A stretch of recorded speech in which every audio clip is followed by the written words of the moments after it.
Make sure this is plugged in here. Just to give you a heads up, about 10 minutes, well, between 7 and 10 minutes, it usually goes down, and then I have to restart every stinking time. I don't know why. It's a real thing, though. Yeah. I ain't really worried about it, though.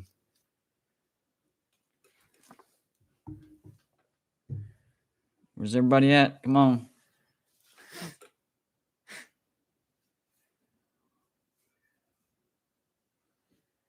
I can barely see my... Let me adjust this just a little bit. I know it's a little high, but at least I can see. Yeah, it's not too bad. It's not too bad. Yes, share this is really low. What's going on, Rise? What a crazy game that was last night, wasn't it?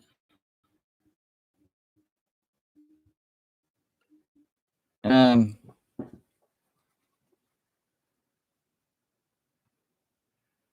hearing a lot of trash talk about Oscar Tshiebwe, as far as him leaving, and like people just like bashing the dude and being like, we didn't need him anyways. Why are you still talking about him? We're doing great. End of story. You don't need to try to compare what we're doing to what Oscar Tshiebwe is doing. He's gone. All right. Past is the past. A lot of people are mad about that, but to keep bringing it up over and over and like, oh, look how much better this team looks like without Oscar. I bet he feels stupid and blah, blah. That accomplishes nothing. Like, I mean, I guess if it makes you feel better, whatever, but really, we need to be happy that we still have a really good team. We were actually starting to slide there for a while, and we have a really good team. So just stop with the past tense talk. It's so annoying. Like, just let it go. I get it that you're mad, but let it go and focus on the future and how good we look this year. And that's all that matters. It doesn't matter that Oscar left now. That's done. It's done. In the past. That doesn't matter. What matters is how we do right now, and how, because we keep getting down by big. We come back, which is great, awesome. But that's tough, especially, down 12, 15 points, 6, 7 minutes left in the game. It gets rough. So I wish we were a little more consistent. Yeah, I know, Rise, we're lagging, and we'll probably have to restart once we hit the 7-minute mark. Y'all know the drill. I stay in the game as long as I can, and then whenever it does hit that magical mark, whatever mark that may be, we'll read that in the back of your heads, okay? We got about 5 minutes left, and then it's going to stop, and then I'm going to reload. So, don't quit on me. Jump back on. All right, so Rise. Rise has a... Am I pronouncing your name right? Is it Rice or Riss? It looks like rice to me. Pronunciation key on that. I want to say that right. But anyways, crazy game. Trash talk is stupid, and he wasn't even playing good, so we should not worry. Exactly. He wasn't even playing all that well. He actually needed to go. He was just a body on the court. Stop talking about him. Vandy Dandy. I knew Oklahoma would beat Texas. That was awesome. I saw them. They were beating Texas by 12. I did not call that. I did not see that coming. But it does make sense because Texas is coming off of some COVID issues, and Shaka Smart wasn't there. Texas was not at full strength. So, yes, this was a good upset for Oklahoma. But I think that wasn't Texas at their full strength. I know I already said it, but that's the best way I can put it. Texas was not at their full strength. So, congratulations. Oklahoma took advantage and got a good win. I'm happy. Anytime anybody beats Texas in the Big 12, I'm happy. I apologize to my Texas subscribers. You already know that I'll talk trash about them anyways. And he says, May 30 on Bama beating Kentucky. Yes. Well, y'all watched my rap video, right? So, like, one of the things I said on there was, yes, it's an obsession, and yes, it's a sickness, 70%. And what I'm talking about, whenever I was talking about 70% in the rap, I was saying 70% against the spread. And then immediately I said, can I get a witness?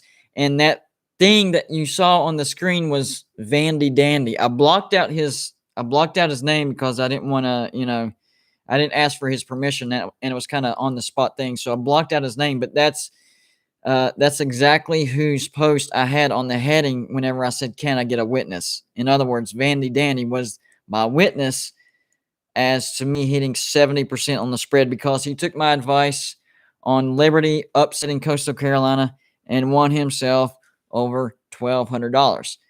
Also made $30 on Bama beating Kentucky because I've been high on Kentucky. So, Vandy Danny, taking my advice, winning some money.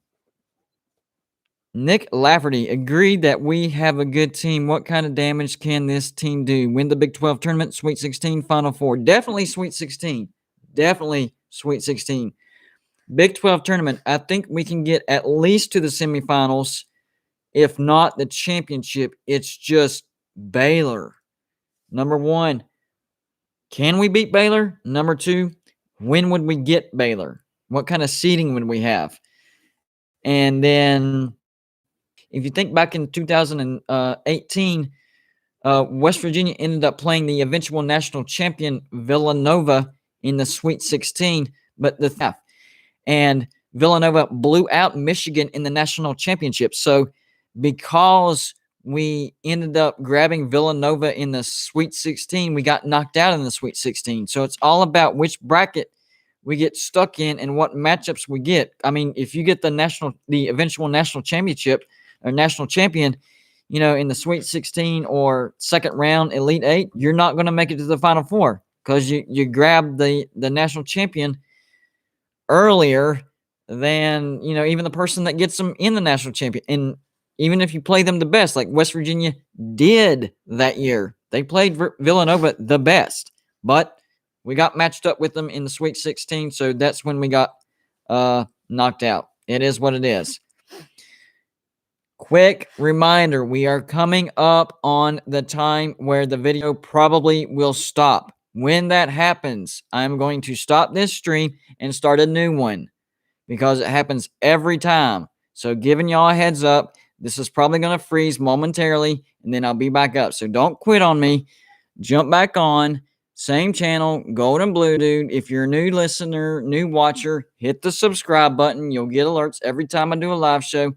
Videos every day. You can ask my subscribers. I'm not exaggerating. I do videos every single day. Football season, basketball season, off season. I'm always doing a video. So it's lasting longer than the last two live shows I've done. So maybe we'll make it to the 10-minute mark. I don't know. Should I get? I don't know. I'm debating on if I should go ahead and end it. But if I do that, will that mess up the timing of the next show? I don't know. I'll just wait till it freezes. I'm just giving y'all a fair warning. It's gonna freeze.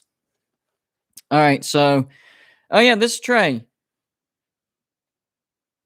I don't know if you haven't said a word. Nope. So here's the deal, Trey. I don't know if you've kept up with Clemson basketball recently. No, I don't watch basketball that much. Well, you're a Clemson fan, though, right? Yeah. All right. So Clemson got up to number 12. Mhm. Like they were, I think it was 9-1, 10-1. So they were doing really good. And then the past 2 weeks, they went on a 3-game losing streak. They got all the way up to number 12, and they got blasted by Georgia Tech. They got blasted by Florida State, and there was another team in there that I forget. So they jumped up to number 12, and then they got knocked all the way out of the rankings. Like they're not ranked anymore. Sounds about right. So here's the thing. Oh, they're saying we're starting to lag. It might be coming.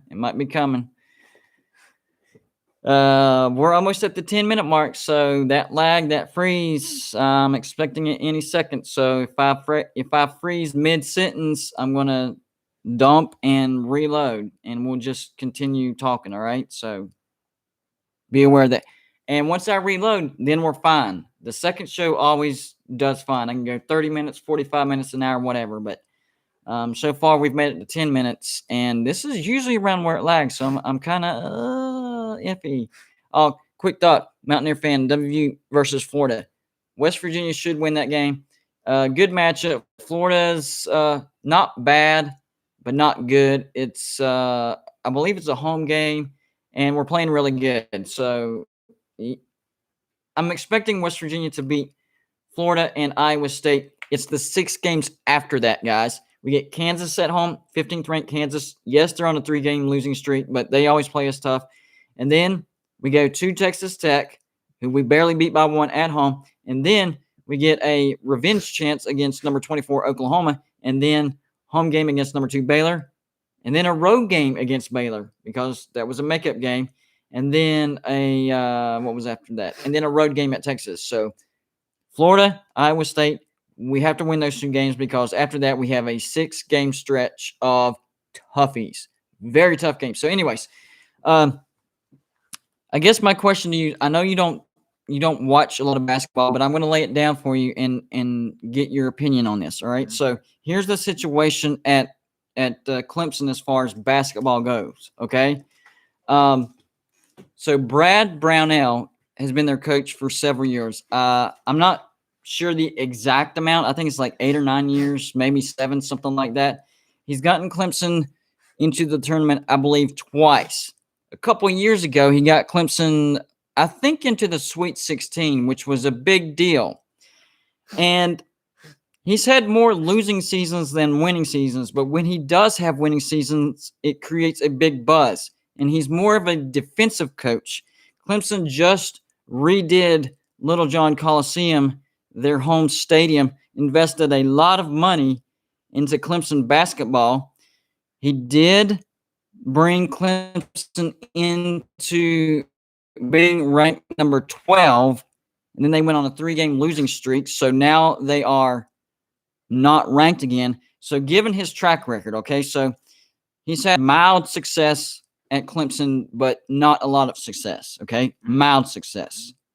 Clemson has invested a ton of money into renovating Little John, making it better. So that's a lot of money. And so far, the return on their investment is mild success. So not knowing much about basketball, not knowing much about Brad Brownell or the Clemson basketball brand, you have mild success and a lot of investment. And he's been there 7 years. How many more years should Clemson give Brad Brownell? If you take into factor mild success, a lot of investment, how many more years should they have? Because they do have, they do peak every once in a while, but then they fall right back down. Should I give him 1 year? And if he One doesn't, more and year? if he doesn't succeed with a certain whatever their milestone is for him to complete in that 1 year, he's out. So would you say making the NCAA tournament, should that buy him another year? Yeah. So Clemson making the NCAA tournament should buy Brad Brownell another year. So that, I would say, that's the lowest bar he must achieve, because if you look at his overall success at Clemson, it's not been great. He's had success every once in a while. Right in his face. I didn't see that. But he's had success on and off at Clemson, and he has these years where, and this year is a prime example. He'll have like several games where Clemson looks great and they get ranked, and Clemson got up to all the way to number 12, and then they just fall flat. And it's because Brad Brownell is a defensive-minded coach, which is fine, but his team never shoots the ball very well. It's kind of like what West Virginia has just transitioned out of. This proves the genius of Bob Huggins, by the way. So there for a while, we were known as Press Virginia because our team couldn't shoot. Not a very good shooting team. So we relied on the full court press, zone press, half court press, any press you can think of, West Virginia ran. And it gave us more possessions. And if you have double the possessions of the other team, then it doesn't matter if you shoot 35%. You have double the chances of shooting the ball. So you're going to win more ball games. So that shows the genius in when you know your team can't shoot, you switch to a strength or a tactic that gives your team a chance to win. Now, West Virginia is transitioning out of Press Virginia right now because we can shoot the ball better. Not great, but better. And he's still a very good defensive-minded coach. But whenever he sees that somebody's, playing hot, then he starts designing plays for that person. Take the Miles McBride situation. If you watched the game last night, you knew that everybody watching that game knew whenever we were down by 1 with, I think it was like 16 seconds left, something like that, we knew the ball was going to Miles McBride, and Bob Huggins had a play set up for Miles McBride. What happened? Perfect play was called. Now, Miles McBride still had to make the basket, and he did. And Huggins had the faith in him to do that. But that just shows the genius of, Bob Huggins. Whenever we didn't have great shooting, we relied more on press, and we did it well. Whenever he does pick something, he focuses on it. So he knew we didn't shoot the ball well, so he's like, all right, we're going to go to the press, and we're going to do it the best we can. And that's exactly what West Virginia did, turned into press Virginia. We're transitioning out of that, and now he's figuring out the playmakers on offense and designing plays, high screens, low screens, blockouts, all that stuff, rolling screens, everything designed around certain players, bait, trying to bait teams to go this way and then go that way, backdoor cuts. He's got it figured out. We're still not a great shooting team, but we are shooting the ball better. And he's starting to show his offensive genius now because he's starting to design ISO plays for Miles McBride and Taj Sherman.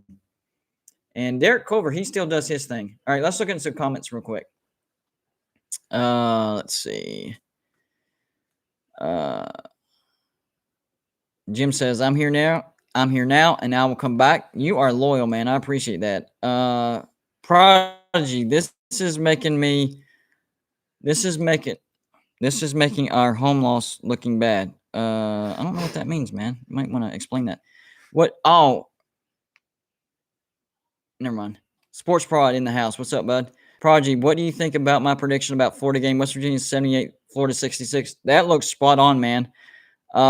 Might be lower scoring than that. I would say something like West Virginia 72, Florida 60, or high 50s. Florida doesn't shoot the ball well. Kelchner in the house. I love that name. You already know, Jake the Snake. We played Gonzaga 2 in the Sweet 16, and they went on to the national title the year before Nova, I believe. That's what I'm talking about. We always get matched up with the national championship too early, and that's why we get knocked out in the freaking Sweet 16 and Elite 8. Telling you.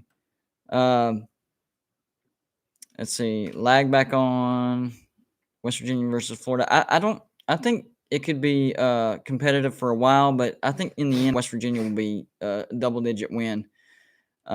Nick says 1,000 fans will be allowed for the Florida game. Wow, that's a lot of fans because if you've been looking at the previous attendance, it's been like 300, 400, stuff like that. Would you be interested in going to a game with 300 or 400 fans? Like, not really. To me, that's not very appealing. Like, it'd be like going to a Clemson football game with literally like 100 people in the stands. Yeah, like that's worse than a high school game. Like even at a high school game, you get like 500 to 1,000 people on a good night, and it's packed for that little place. Yeah. So, and we're talking about big venues where there's a few hundred in there, so there's hardly any noise, and if any at all. Yeah, and the little noise that you do get is like it's not packed together. Like you go to a high school football game, 1,000, 5,000 fans, they're still packed together, so you're getting a concentrated amount of noise. And you're going to these COVID football games and COVID basketball games, you're getting what, 300, 400, 500 maybe if you're lucky. It's not even worth the money. Like, what are they like? Has anybody been able to go to a game during the COVID seasons? I don't even know how much they're charging. They have to charge more because they're not being able to sell as much because they're having to social distance ticketing. By the way, I meant to mention this the other day or the last time I had a live. I was the first, and you can go back and watch my videos to confirm this. I was saying and I was using the term social distance ticketing. It was either in March or in April, and the NCAA didn't start using that plan, idea, and phrasing until I believe it was late July, early August. But back in April, I was like, because it was common sense to me. I was like, all right, let's think about this. They're canceling everything. This was back when they were canceling the tournament, championships, everything. And me and Trey actually talked about this. They were canceling everything, and we're like, well, wait a minute. So what they're advising the public is social distancing. Why don't they just sell tickets? Social distancing. You sell tickets 6 feet, whatever the parameters are. I mean, you can easily type that algorithm into the seating arrangement, hit click, and there you go. You know what seats to sell. You might have to adjust it depending on the size of families, because you do want to keep families together and all that stuff, but still easy. And it took the NCAA and anybody else that wanted to have a game like 3 extra months to figure that out. I'm like, if you're having the public to do it, why wouldn't you do that for games? Instead of just shutting it down, we're operating as a society in social distancing. So, if you want to keep taking this thing seriously, which is fine, do the same thing. You don't have to shut it down. And I was making the argument the whole time. I was like, college football players, college basketball players are actually safer playing their sport because they get tested way more than we in society. They are provided with way more medical equipment. They are monitored way more. Their temperature taken way more. The actual testing way more. I mean, they get tested like 2 times a day, something like that. That's crazy. I mean, how much more safe can you be? And people were acting like, no, you're putting them in jeopardy because they're being around everybody on the team is getting tested. So if one player was tested, then he would be isolated, quarantined, and then they would do the tracing, and whoever had contact would go into quarantine. So it could have been figured out far sooner than when it was figured out. And I'm about to say something that might make people a little upset, and that's okay. Back in April, I said this.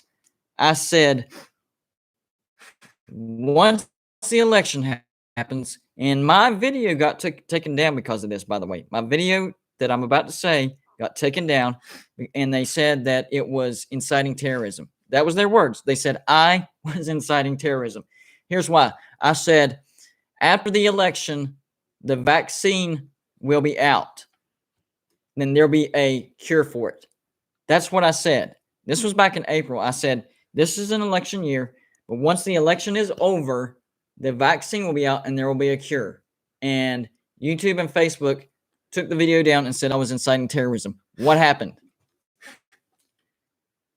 I'll let y'all answer that. What happened? Yeah, because I remember actually, I didn't even watch the video or anything, but we both thought of the same thing, and that's when we were in the car. And actually, I did look up the ticket thing, and it's ridiculous.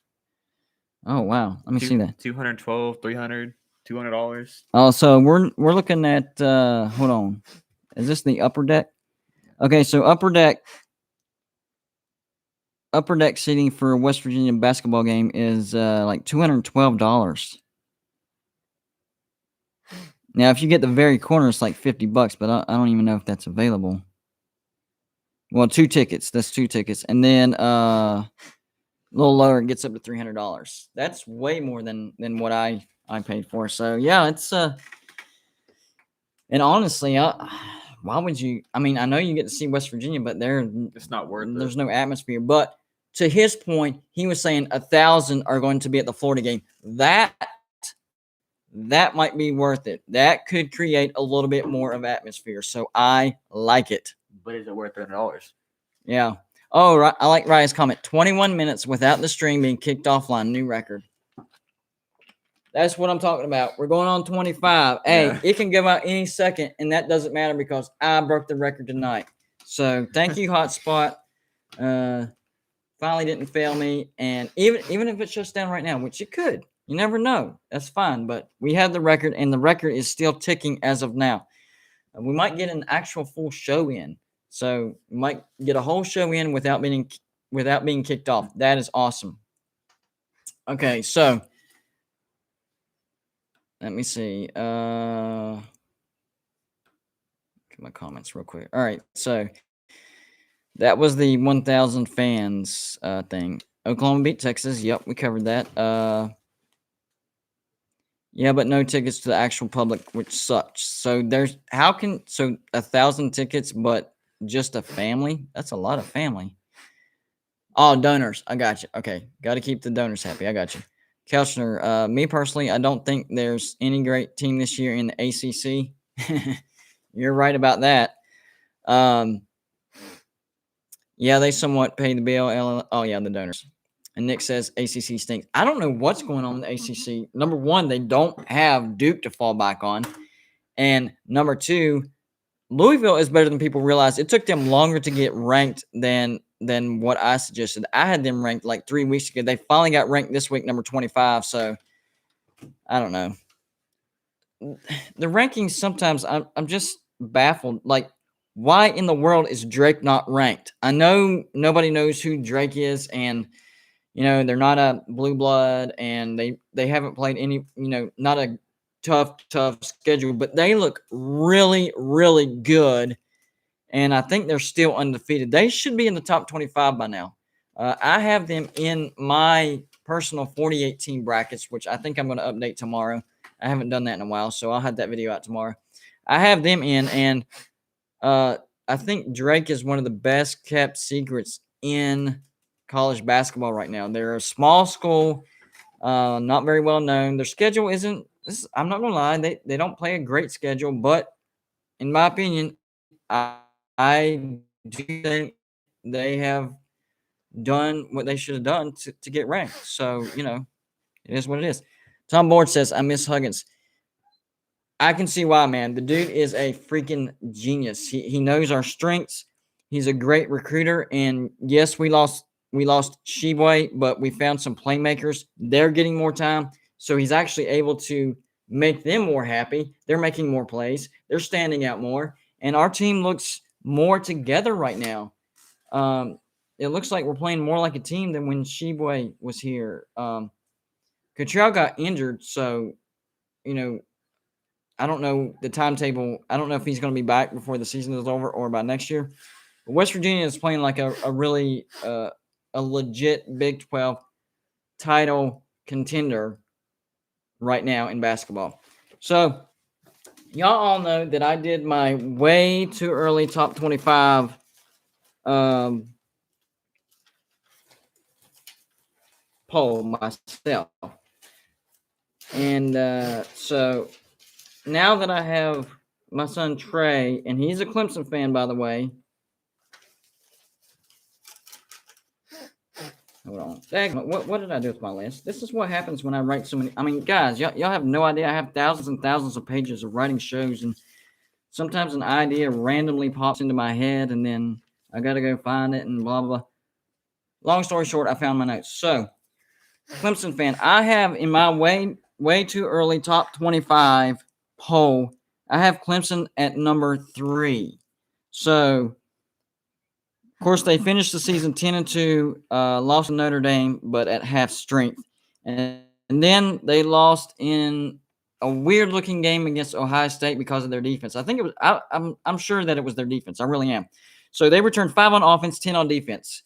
They do lose Trevor Lawrence and Travis Etienne. Those are the big losses on offense. But their quarterback, DJ Ungalele, looked really, really good against Notre Dame. Wide receiver Justin Ross, he's coming back. So a nice target there. And 4 of their 5 offensive linemen will be back. So I think the offensive line will stay intact. So Clemson starts the season against Georgia. First game, Georgia. I have Clemson losing to Georgia, but after that, I have them winning the ACC, getting to the playoffs. The reason I have them losing to Georgia is because Georgia has 9 returning on offense, including quarterback JT Daniels and a ton of wide receivers and tight end Darnell Washington. And I think Georgia could be the best offense in the SEC. I get that. And it's not that I think at the end of the year, that's what I was about to say. That Georgia will be better. In the beginning, we always play bad. Like, well, especially with only 5 of your offensive. They're still going to be trying to figure things out in that first game, and you don't get a few tune-up games until like you're not getting. Then again, obviously Georgia won't be at their best either. So yeah, but they do have those 9 returners on offense, and I think at least in the first half of the season, I think Clemson's strength will be their defense because they do have 10 of their starters coming back. I feel like if they can somehow get it together within the second half of the game, they'll have enough to actually do something. That's not a bad analysis. I like that because I do think Clemson has enough coming back on defense to keep them in that ball, at least keep them in the ball game till second half. And we all know that Dabo Swinney is great in making second half adjustments. So maybe Clemson has a rough start, but their defense is playing lights out, and then Dabo figures out some adjustments at halftime. DJ Ungalele comes out on fire second half, and Clemson comes back, makes a nice comeback, and beats Georgia. And what I would consider to be an upset, because I think Georgia is more talented on offense, but I think Clemson will have the better defense. So, obviously, we've also beat Georgia whenever they had the best offense at one time too, and defense, and we beat them before. So it's possible, and that actually happened the same way. I'm pretty sure we actually didn't do good in the first half when we came back and we beat them in the second. Yeah, that was I think that was the home and home game back in. I think that was back when Deshaun Watson just came in. So, yeah, I remember that. That was like 2014 or 15 or something like that. It was way back when, but I remember that. They had a home and home, and I think Clemson – I'm wanting to say Clemson won both of those, but if not, it would have been a close loss at Georgia. Yeah, I think we won both because I'm pretty sure about that. But I do think that Clemson's defense will actually be their strength. This year, their defense was their weakness. I think that was the whole reason why they lost to Ohio State. Yeah, because that's what we played off of the last few times. This has been our defense, and then we had to switch it up and play for our offense against them, and then, that just didn't work out. Yeah, I agree. I think, people don't realize Clemson had some great offenses, but to me, it seemed like Clemson, their offense complemented their defense. Their defense led the way, and then their offense complemented them. This past year, it was like the offense had to lead the way because the defense wasn't quite there. The defense actually had some pretty good plays, but that was once in a while. That wasn't like in the other seasons. It was almost constantly that we were absolutely holding them, and they didn't even score much against us. Like most of our games was like 20-something points against them. They never really scored above 20. Exactly, that's a great point. And the biggest difference was Clemson's defensive line. Clemson used to have one of the most feared defensive lines in all of college football, and people forget about that because they did have a good offense, and it kind of overshadowed their defense. Last year, Clemson didn't have a great defensive line. They had a great linebacking core led by Sosky and a decent secondary, but their defensive line wasn't their strength. And whenever the defense was their strong suit, that defensive line with Christian Wilkinson leading the way, they would, if they didn't sack the quarterback, they were in their face pressuring them. They changed plays. They affected plays. When you have a defensive line that can move the line of scrimmage 2 or 3 yards, that's going to change a play. That's going to affect a play. So the fact that that's what Clemson was not good at, especially this last year. They couldn't get pressure all that much. So the opposing offenses could run the play that they wanted to play. They didn't have to change it. The quarterback wasn't in a hurry, didn't have a hand in his face the whole time. So maybe Clemson, with 10 returning starters, will get back to that pressure defense and getting to the quarterback and affecting the plays and getting a hand in and making them switch plays, because that's really what Clemson's bread and butter has been, especially with Brent Venables. That dude is, I think, the best defensive coordinator in the nation. But watch out for Alex Grinch at Oklahoma. Look at what he did this past year. Oklahoma has always been a great offensive team. This year, Alex Grinch took Oklahoma and made them a top 20 defense. And I think Oklahoma will stay a top 20 defense, maybe a top 10 defense, because they have 8 returning starters coming back on defense, 6 returning on offense. But that's not as big of a gap as you would think, because Stevenson, the running back that Oklahoma lost, big loss, but Kennedy Brooks is coming back. So really it was just an even swap. You had Charles Rambo go to the transfer portal. That's all right. Mario Williams coming back. So that's 6. I know it looks small, but it's not as bad as it looks because they have some fillers coming back. And then, of course, defense, 8 coming back. Alex Grinch, I really, really, really like Oklahoma in 2021. I think they will win the Big 12. I think they will have no more than 1 loss. And I do think they get into the playoffs. And I think right behind them, number 2, Georgia. I still have Georgia beating Clemson, but, Clemson's defense will be good enough to where, maybe Dabo can make some halftime adjustments if Clemson is indeed down at halftime. Ungalele is a good enough quarterback. He's an early Heisman contender right along Spencer Rattler and JT Daniels. These top teams, they all have Heisman Trophy contenders. Ungalele, this will be his first year starting, but the dude is legit. We saw him against Notre Dame. He's legit. Spencer Rattler, he started off slow, had a couple of bad games against Kansas State, Iowa State, but man, he got on the roll towards the end of the year. He was firing on all cylinders. JT Daniels comes in and makes Georgia look like a completely different team. If JT Daniels would have started from the beginning, I think Georgia would have been I think they would, number one, they would have beaten Florida, been in the SEC championship, and possibly sneak into the playoffs. Along with them, I have North Carolina as a top 4 team. They have Sam Howell coming back, 8 starters on offense coming back, 10 starters on defense coming back. They have a ton of experience coming back. Mac Brown is a genius coach. Sam Howell, he's going to be a Heisman Trophy contending quarterback. So I think it'll be Clemson versus North Carolina in the ACC championship. I think North Carolina does have a chance to make the playoffs. Because their schedule is not that bad. North Carolina could end up undefeated going into the ACC championship, get beat, still get in, and then Clemson get in by virtue of beating North Carolina. Close game, possibly. This could be the first time that North Carolina cracks the playoffs. So my two value bets.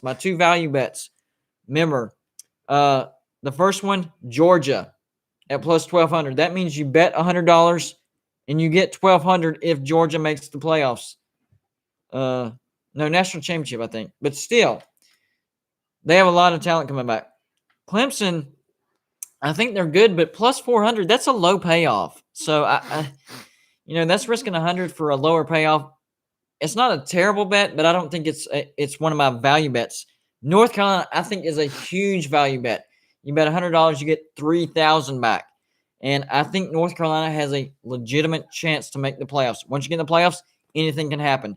So, that goes with the Heisman Trophy contenders. Oklahoma, Spencer Rattler. Georgia, JT Daniels. Clemson, DJ Ungalele. North Carolina, Sam Howell. And maybe even Cincinnati with Desmond Ridder. But I would not label Cincinnati as a value bet, even though they have a good payoff. The simple fact that they're in the group of 5, in my opinion, means they have no chance. The playoff committee proved it last year.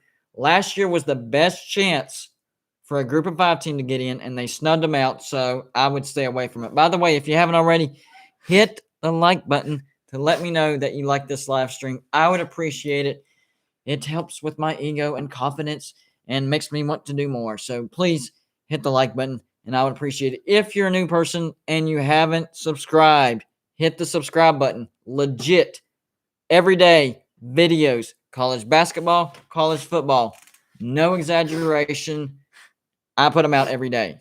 And that's what you can expect if you subscribe.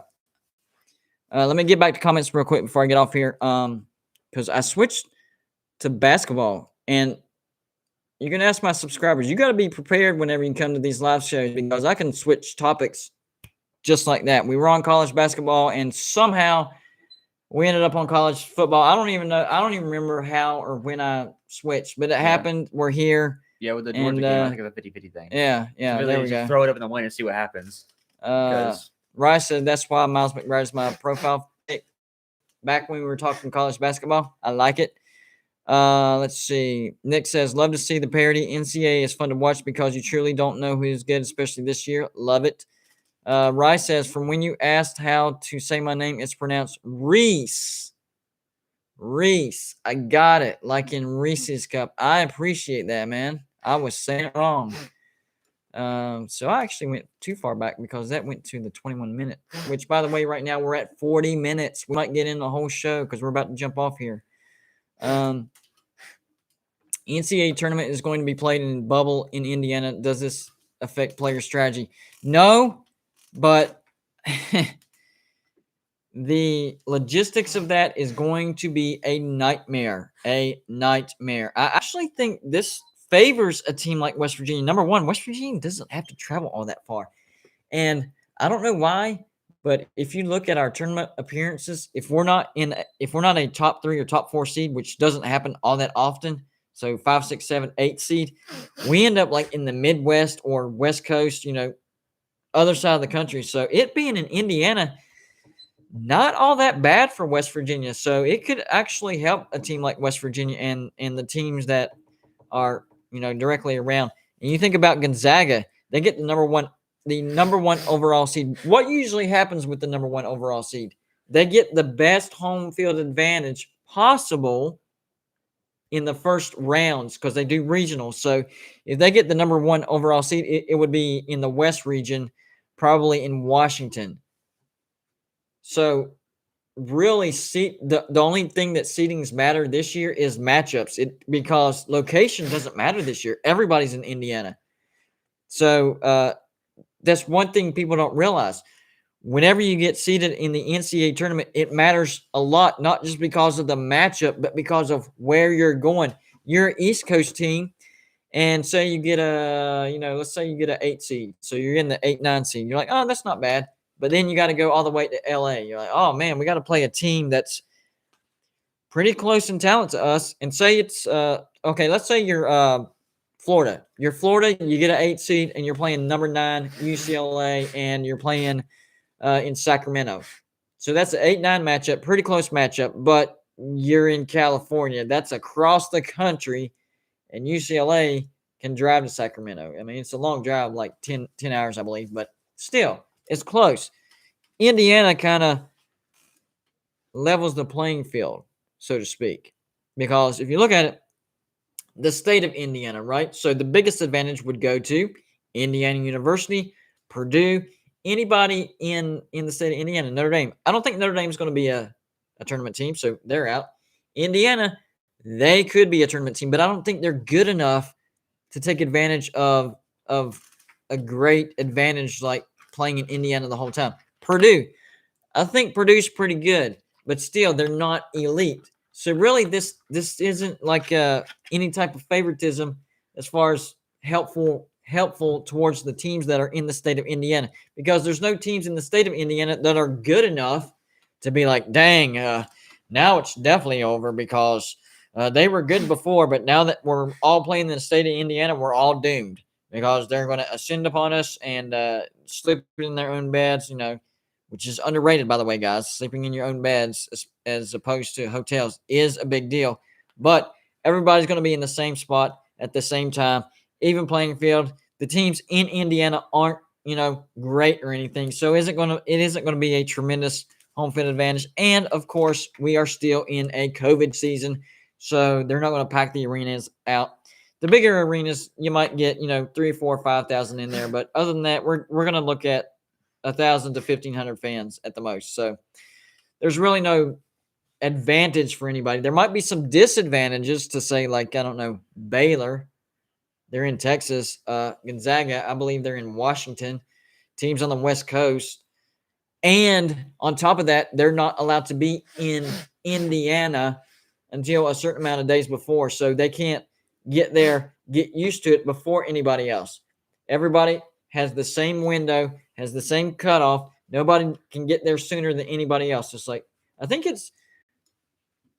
I don't want to say something I'm not for sure on, but there's a cutoff day, and so nobody has any type of advantage. That actually hurts Gonzaga because they will arrive there with everybody else, but they have a farther trip, so they have less time to recover from that long trip. And yes, jet lag is a real thing, and being away from your home that far away is taxing. So it will affect Gonzaga. Will we see another 16 team beat a number 1 seed? It's only happened one time ever for a reason, guys. It's very, very, very unlikely. So I don't see that happening. But if there were a year for it to happen again, I guess it could be this year. We'll see. Back to the comments. We'll get off here in a second. Jim says Clemson has almost no chance against Georgia in the season opener and will probably not repeat as ACC championship. I wouldn't say no chance, but I do favor Georgia. Not gonna lie. Probably not repeat as ACC champion. You really need to check out their schedule. It's not a bad schedule other than that first game against Georgia.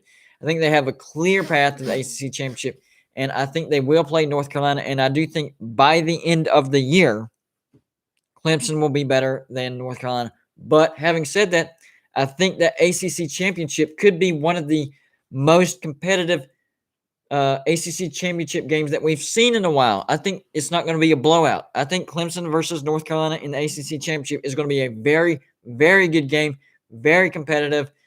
Two great quarterbacks, Ungalele and Sam Howell, both will be Heisman Trophy contenders. Both defenses return 10 starters, so they're going to have some great defenses going at it. So it's going to be a slugfest, guys. It's going to be a great game. I still have Clemson because they have the experience factor. This will be the first time North Carolina's been there, so they might be a little, trying to figure out where they're at. They're going to play a good game, though. But going by experience, I would say Clemson wins the ACC championship, gets to the playoffs. But I don't have them winning the national championship because they just don't have enough experience on offense. Next year is a different story. I think next year is going to be another Clemson versus Alabama. I don't think Alabama even makes the playoffs this year. They lose way too much on offense, way too much. And that's not going to – I'm not saying that they're going to be terrible. They're just not going to make the playoffs. I have them with 2 losses, one in the regular season and then probably the SEC championship. We'll see, though. I'm wrong a lot. I'm wrong sometimes. So, that's not a done deal, and that's why they play the game. Kelchner says, Reese. I'm seeing your name, and I'm pronouncing it correctly. Reese. Right. I think it would be an awesome game, and I would pay top dollar for a ticket to that game if it were to take place at Morgantown. You know how electric that crowd would be. Yes. Reese, yes, but my mom would not go because she gets migraines. That's not good. Sorry, bud. It can get like that sometimes, especially if we're playing a good team. Yes. Here's a good question, Reese. How many football wins for West Virginia this football season? So y'all already know that I'm going to do a preview video, so I'm not going to go into it super deep, but I'm pretty excited about this year. So more than 8, less than 10. That's my number for 2021. If you can do math, more than 8, less than 10. So there's the answer. Nick says you are sleeping on De'Aaron King and the Canes. I'm glad you brought that up because that was a very big deal that he's coming back. Very big deal. And they do have 9 returning on offense. The problem is that defense. They haven't shown me that they can figure it out. And I know they're doing a lot of rebuilding, and it looks like it's going to be better, but how much better? And I can't trust it right now. I think Miami's going to be good, but, North Carolina slaughtered them this past year. North Carolina will bring back basically the same team. So, how is last year going to be different from this year? That's the only thing I'm seeing. And I think it's in North Carolina. So, I have Miami as the third best team in the ACC in 2021. That game between North Carolina and Miami is going to be the deciding factor. I have North Carolina, and then North Carolina playing Clemson in the ACC championship. Jim says West Virginia wins 11. Man, I like the way you think, man, but there ain't no way. Iowa State returns way too much. Oklahoma is going to be awesome. And then I think Kansas State's going to be up and coming. So I think 9-3 is a good record for West Virginia. But I like your thinking, man. I like that. That would be awesome. I think with 11 wins, West Virginia would get into a New Year's Six bowl and make some money, recruit better. So 11 wins. I like the prediction. I don't agree with it, but I love it, man. I love it. I have Ohio State with 10 wins, not making the playoffs, but having a great year. Another great year. Slight fall off. And 10-win season. That's not terrible. New Year's Six bowl. So there's my quick over. So Clemson fan over here. Not really an in-depth analysis, but it's going to be a 12-game season. Hopefully next year, if crazy things don't happen. Mm-hmm. So going on the basis of a 12-game season, not counting the ACC championship, playoffs, national championship, any of that, just the 12 games in the season. What is your prediction for Clemson? How many wins? If we win that Georgia game, we'll win all of them. I agree with that. If we win that Georgia game, we're going undefeated for the rest of the year. Yeah, I think Georgia, even against North Carolina, we're gonna go undefeated that entire year, and we're gonna. I do think Georgia is going to be the toughest opponent. Right. So, having said that, is that what you're calling for? Are you calling for Clemson to go undefeated? You know what? Yeah. All right. So he's saying Clemson's going to go undefeated. They're going to beat Georgia, and then beat North Carolina in the ACC championship. I only slightly disagree with him. I think they lose to Georgia in the first game, but then they win out, including beating North Carolina and getting to the playoffs and maybe getting to the national championship. But I don't think they have enough experience right now. Yeah, and matchups matter too. So we'll see how that happens as well. Nick says, "How good are the guys transferring into WVU?" I am. This is a live stream. I'm going to make a video about that maybe tomorrow or the next day. But you about got me, man. About got me. We will talk about it after I make a video. All right? How about that? I don't think we're gonna get but okay. Oh, this is a new name. I do not recognize this name. Lena, what do you think about Marshall University new head coach? You might laugh at me, but dadgum, remind me, what was the name of it? I knew who it was, but I forgot. I really did. Hold on, let me look it up real quick. Man, and I was going to do a video on that too, but I can't, for whatever reason, I cannot think of who Marshall hired, but give me a second here.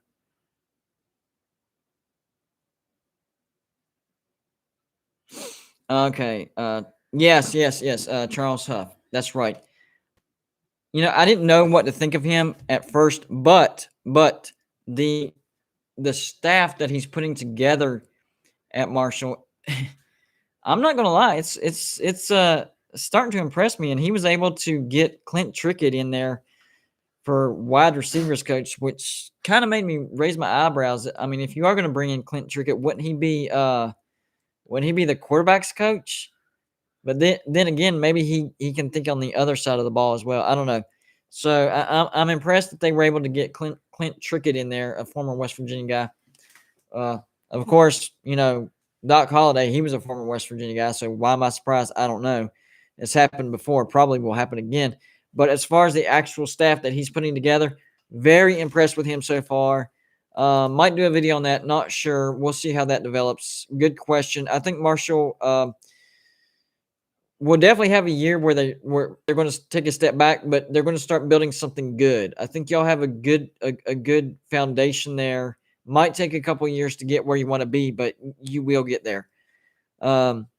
Reese says 9-win season plus a bowl win would mean 10-win season. I'm good with that. A 10-win season. That'll work. And Nick says it doesn't matter at Marshall. Well, as a West Virginia fan, it doesn't matter at Marshall, but I do have Marshall subscribers. In fact, my brother-in-law, he is a Marshall fan, and he's actually a good guy. And we talk about Marshall football sometimes. In fact, last year we compared the West Virginia Marshall because they both played Eastern Kentucky. So we were able to have a nice conversation because Marshall played Eastern Kentucky and West Virginia played Eastern Kentucky. So we were able to do a nice parallel right there. Lena says, please do a video. Well, since you asked nicely, I will do a video on the Marshall hire once he gets his staff together.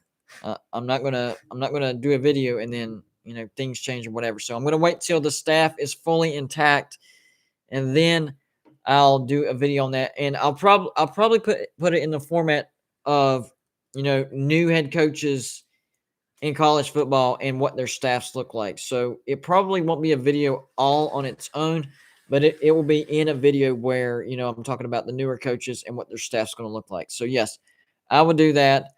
I don't.